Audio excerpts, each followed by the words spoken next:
Bismillahirrahmanirrahim. Berikut ini ialah cara untuk para ibu bapa tambah akaun delima anak masing-masing. Okey, tutorial ini saya guna telefon Samsung.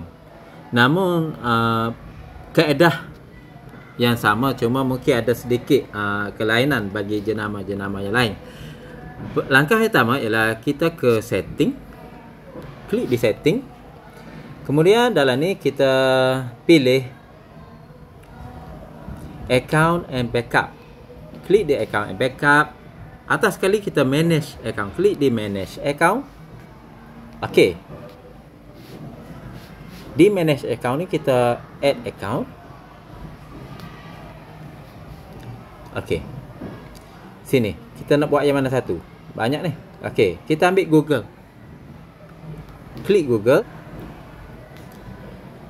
Di email ni kita masuk ID delima anak kita yang M dash angka berapa. Pastikan typing kita tu tepat sebagaimana akaun delima anak-anak. Kemudian setelah tu kita klik next dan masukkan password delima anak kita masing-masing. Kemudian follow je. Selepas itu akaun delima tersebut akan secara automatik akan ada dalam handphone tersebut. Kalau kita boleh masukkan 2 atau 3 akaun delima yang dalam satu handphone. Sekian, terima kasih.